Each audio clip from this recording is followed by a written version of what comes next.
When disaster strikes, you don't just rise to the occasion, you fall to your level of training. That's why military members stay calm when it comes to chaos in emergency situations, while civilians tend to panic. The difference? It's all a matter of training. Hey guys, how's it going? This is Dan with Dozer Rescue, and in today's video, we're talking about what to do when disaster strikes, specifically about the military mindset versus civilian panic. Today, I'm going to show you guys how to think like a military leader, and when your family's safety is on the line. Doesn't matter if it's fire, home invasion, or natural disaster. Because as the protector of your home, it's your job to keep your loved ones safe. So let's get right into it. So first thing I want to talk about is the civilian panic versus the military mindset motto, right? So when it comes to most civilians, they freeze when it comes to a disaster. And why is this? It typically is because they've never been trained to react. They haven't seen something enough times and they haven't practiced it to where their body is just going with what their training level was. But in real emergencies, people will be standing around unsure of what to do. They'll be recording with their phones. They're just being bystanders. And for those that are actually involved in the emergency, whether you're helping or you're the victim, it's frustrating. And that hesitation and that bystanding behavior, it can cost lives. Meanwhile, when it comes to military personnel, they tend to react automatically, right? And that's because we train for the worst case scenarios. So when it does happen, we're always mentally prepared, but we can also fall back to that muscle memory where we already know, our body knows what to do in those situations. Let me go ahead and give you an example. So let's say a home fire breaks out. Civilians scream, they grab random items, or they waste time. Whereas if you have someone who's been military trained, they tend to execute their plan instantly. Meaning they assess, they communicate, they execute, and they get it done without really freaking out too much about what's going on. Now, not to say that being upset and being in shock doesn't happen, but you'll notice a very common occurrence with most people is they do just freeze and they don't know where to go. So the key here isn't being fearless, it's about being prepared and having that training. And you can train your family and prepare them in the same exact way.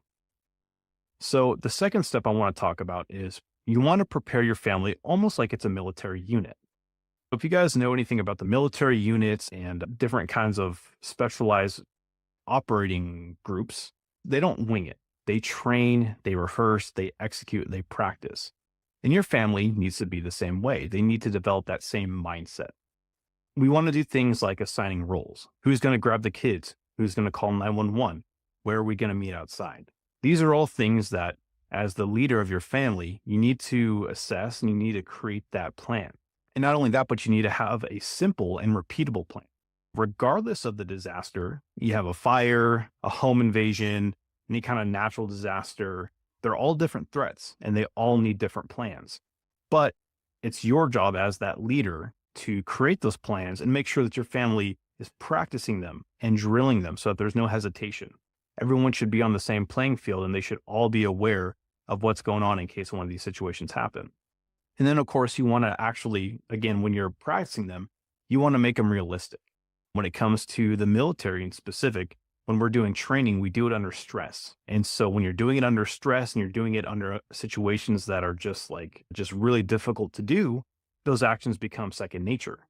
And your family should do the same thing. You need to practice things like being blindfolded or unlocking doors under pressure, crawling to escape a smoky room, or just practicing what happens if someone does break in. Where are you guys going to be at? What doors are you going to lock? What rooms are you going into? Who's using guns? These are all things that you really want to do and put your family under pressure so that when it does happen to them, they're not exposed to it for the first time and they're not stuck with, this is the real world. This is not like the training that we were doing where we just talk about it. Going into step 3 here, we also want to talk about something called the ACE method. Now, this is something that in the Air Force is used in training, right? And what the ACE method stands for is assess, communicate, and execute. ACE. This is something that can definitely keep your family alive in emergencies, and it's a great acronym to just memorize when it comes to anything that can be stressful. So let's talk about assess, right? The A. First of all, when you're assessing, you just want to look at what's happening. What's the real threat? You want to make an observation and, within seconds, create that objective assessment of what's going on here. The next step is to communicate. So you want to be able to tell your family what the plan is and make it very clear, very simple. You don't want to say a bunch of words and you don't want to jump over yourself either. You want quick, concise, and very loud and clear commands. Especially if it is something like a home invasion or intruder, you want to make sure that everyone knows what to do and you have to tell them what to do because you can't just rely on your family, especially if you have young ones. You can't rely on them to just do it automatically. So having those clear commands, very simple and short and direct, is going to be the best bet for you. And then finally, we have execute, meaning you're going to act without hesitation. Stick to the plan and just go over what you guys have been training. And so by following this method, the ACE method, the assess, communicate, and execute, this is going to ensure that you guys are developing your plans. You're able to objectively look at something, assess it in real time, communicate, and get down to business. And this is going to protect your family and really help you guys in the long run. Let's go back to a house fire example if you have, right? So when you're assessing, you're going to assess if you smell smoke. You're going to think about, where's this coming from? Can you get out safely? Is it even a fire, or is it just the cooking that you burnt some food and it's not even a big deal, right? If it is a real fire, you're now going to go to the communication stage where you're going to alert your family. Hey, everyone, there's a fire. Get out now. Get to the meeting point, grab what you need to grab, which you guys should have already pre-planned. Grab the emergency backpack and everyone get out. Hey, brother, grab your sister, let's go. And then, of course, you need to follow the plan. So making sure that you guys are grabbing the kids, grabbing your emergency bags, whatever it is that you've discussed during your plan, call 911. You need to make sure that you follow through and do all those. And that's why the training is so important, because you don't want to forget those necessary steps. And I say that, but you would be surprised, again, when it comes to that panic mindset, how many people really, truly do panic and they forget everything that goes out the window. That's why training and repetition are so important. So again, this method, it's simple, it's fast, it's effective, and it'll really help you out. In the Air Force, that was an acronym that we've used in training. It's helped us out, it's helped me out, and it should help you as well. And then we're going to go ahead and get to stage 4 here, which is going to be staying mentally ready, because stress shuts people down. And when it comes to military training, combat stress training, or anything of that nature, it's not just for military members or soldiers, but it's for the families too. And so here's a couple of things that you guys can do to practice to keeping yourself calm and staying mentally ready when these things happen. One thing that you can do that's very common and has very high effective success rates is going to be controlled breathing techniques. One of the most common ones that I remember is called box breathing, where essentially you're breathing in for 4 seconds, you're inhaling, you're holding it for 4 seconds, exhaling for 4 seconds, hold again for 4 seconds. I know the breathing times have varied. I've seen them 2 seconds, 3 seconds, 4 seconds, but that's the main concept that you want to use. So you inhale for 2 seconds, hold it for 2 seconds, exhale for 2 seconds, hold again for 2 seconds. You're creating a box, and that can really help you calm down, especially when your heart rate's going and your hands are shaking and you don't really know what to do or where to go. Something you can do also is mental rehearsal. Now, this is not for the scenario. This is when there's nothing going on. Just imagine a worst case scenario where you're at, and then walk yourself through how you would react. An example of this is something that I commonly do is if you go to church and there's a lot of people, one thing that I'll run through myself is if there is an active shooter. And this is because there's been many active shooters in churches and religious places. And I do not want to be caught up in that situation. If there is an active shooter, and I've got my family there. So I have thought about multiple times, where would I take them? Where am I going to go? If I have a gun or if I don't have a gun, and really walking through that scenario to ensure the best odds of survival. And then, of course, we have just like our action bias. So you want to train yourself to act fast. Anything that you're able to do is going to be 100 times better than when you're freezing. So prepare yourself mentally, start getting to the habit, and just start training yourself to just react to things quickly and not just standing still and thinking about it, because you can actually assess and start working through your plan as you're going through the motions. So that's just something to, again, we really want to hit home is you need to make sure that you're staying calm in these situations, doing the best you can, and actively think. Don't freeze and don't panic. Think about the next step. Think about the next scenario. And the best way to get to that thought process or that mindset is by continuously training and putting yourself in stressful situations and in tough situations to make sure that you're going to have the best outcome possible. And then finally here, we're going to talk about gear and our resources to have, right? So when it comes to soldiers and airmen, Marines, a soldier typically is only as good as his gear. That's a very common phrase and saying. But this, we can take the same principle and we can apply it to home defense and disaster preparedness.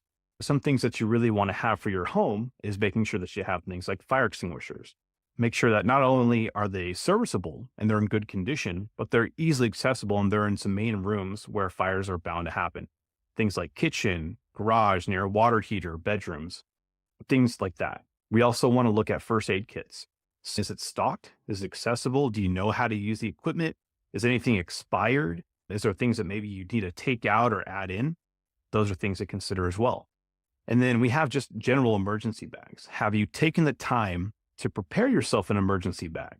This includes like your flashlights and your radios. This includes your first aid kits. This includes food and water, your bug out bags, your 72-hour bags. Have you planned for a rapid evacuation?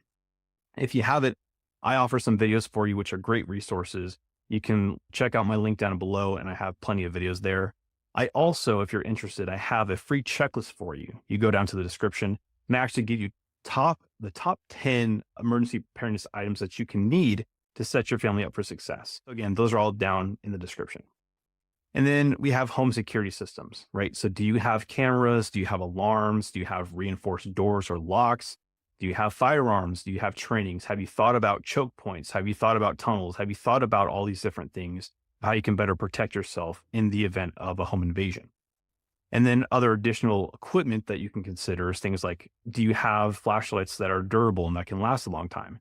Do you have extra batteries? Do you have a radio? Do you have hand tools? Do you have pry bars and wrenches and knives, or generators, things like that? Do you have food and water, or at least a specific set of food and water at your home or in your bedroom or something of that nature? These are all things that are not necessarily needed for that mindset. But if you have these things at home, there's a good chance you're going to think about them. You can train with them, prepare with them, and that will help to build you that mindset of, if things go wrong, right? If things are not looking good and you have a disaster happen, you're not going to freak out and panic because you now know that you have some key items placed around your home. You've trained with them. You know that there's an answer or a solution to the problem that's in front of you. And so that is what helps you in developing that military mindset.